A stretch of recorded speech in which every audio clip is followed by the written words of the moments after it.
Pernahkah kamu merasa sudah seharian bekerja, namun ketika malam tiba, muncul rasa bersalah yang mengganjal di dada? Seolah-olah kamu belum melakukan apa-apa. Padahal, kamu sudah membuka laptop sejak pagi, menjawab puluhan pesan, dan bahkan menyelesaikan 1-2 tugas penting. Tapi tetap saja, kamu merasa kurang produktif. Mengapa bisa begitu? Aku pun pernah berada di titik itu, merasa sibuk, tetapi tidak benar-benar maju. Seakan hidupku hanya penuh dengan aktivitas, namun kosong dari makna. Sampai suatu hari, aku mulai bertanya pada diriku sendiri, apakah produktivitas itu hanya soal banyaknya pekerjaan yang diselesaikan? Atau ada sesuatu yang lebih dalam yang selama ini luput dari perhatianku? Pertanyaan itu mengantarkanku pada perjalanan memahami apa yang disebut sebagai produktif yang sesungguhnya. Bukan sekadar sibuk, tapi penuh makna, terarah, dan berdampak. Dalam dunia psikologi, perasaan tidak cukup produktif meskipun kita telah banyak melakukan sesuatu dikenal sebagai productivity guilt. Menurut riset terbaru dari American Psychological Association tahun 2025, semakin tinggi tekanan sosial untuk menjadi produktif, semakin besar pula risiko seseorang merasa tidak pernah cukup. Bahkan, ketika sudah menyelesaikan banyak hal, seseorang bisa tetap merasa bersalah jika tidak mencapai ekspektasi yang ideal, yang seringkali tidak realistis. Ada satu teori psikologi yang sangat membantuku memahami ini. Teori flow dari Mihaly Csikszentmihalyi. Flow adalah keadaan ketika seseorang benar-benar tenggelam dalam aktivitasnya, merasa tertantang, namun tetap merasa mampu. Ketika seseorang berada dalam kondisi ini, waktu terasa lebih cepat dan hasil kerja terasa memuaskan. Namun sayangnya, tidak semua pekerjaan bisa membawa kita pada flow, apalagi jika kita tidak menyadari apa yang benar-benar membuat kita hidup. Analogi sederhana yang bisa menggambarkan ini adalah seperti menanam pohon. Bayangkan, kamu menanam pohon mangga. Setiap hari kamu sirami, kamu pupuk, dan kamu jaga dari hama. Tapi, pohon itu tidak kunjung tumbuh. Lalu kamu sadar, ternyata kamu menanamnya di tanah yang terlalu padat dan tidak cocok. Produktivitas kita pun seperti itu. Jika dilakukan di lahan yang tidak sesuai dengan nilai dan tujuan hidup kita, maka sekeras apapun usaha kita tetap akan terasa sia-sia. Aku pun mulai bertanya, apa yang sebenarnya membuatku merasa hidup? Apa pekerjaan yang ketika aku lakukan, aku lupa waktu, merasa bahagia, dan tidak merasa terpaksa?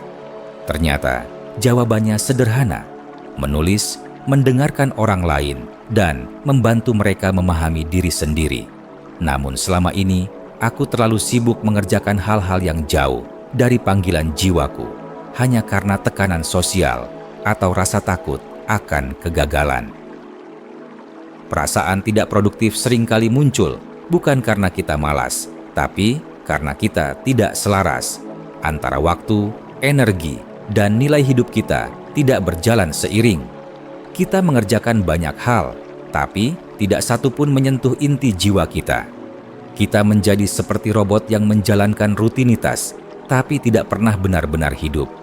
Dalam Islam, produktivitas bukanlah soal banyaknya aktivitas, tetapi keberkahan waktu. Ada satu doa yang diajarkan Rasulullah Shallallahu Alaihi Wasallam. Ya Allah, berkahilah umatku di waktu pagi mereka. Hadis riwayat Abu Daud. Produktivitas dalam Islam adalah tentang mengisi waktu dengan hal-hal yang bermakna, yang mendekatkan kita kepada Allah dan memberi manfaat bagi orang lain. Aku mulai mengubah pendekatanku. Aku tidak lagi hanya membuat to-do list panjang setiap pagi. Aku mulai membuat meaningful list, daftar hal-hal yang jika aku lakukan hari itu akan membuatku merasa hidup dan berarti. Kadang, daftar itu hanya berisi 3 hal: menyelesaikan 1 tulisan, menelepon orang tua, dan membaca 1 halaman Al-Quran. Tapi, ketika aku melakukannya dengan sepenuh hati, aku tidak lagi merasa gagal. Aku juga belajar dari kisah-kisah sahabat Rasulullah. Mereka tidak selalu sibuk dengan 1000 aktivitas, tapi apa yang mereka lakukan selalu memiliki dampak besar karena dilakukan dengan niat yang lurus dan hati yang penuh cinta. Seperti Abu Bakar Asy-Syiddiq yang tenang, namun kehadirannya menjadi penopang utama dakwah Rasulullah.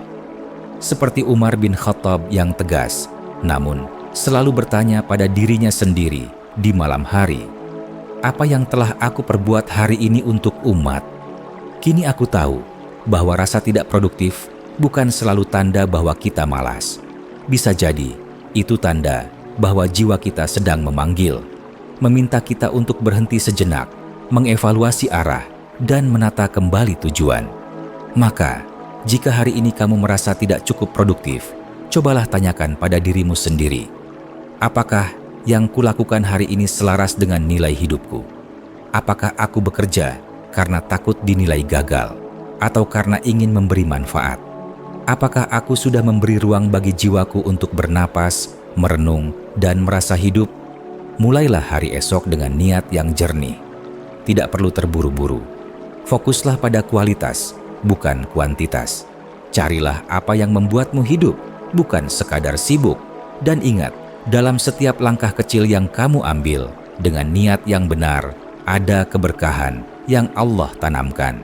Karena pada akhirnya, produktivitas yang sejati bukan tentang melakukan lebih banyak, tetapi tentang menjadi lebih dekat dengan dirimu sendiri dan kepadanya.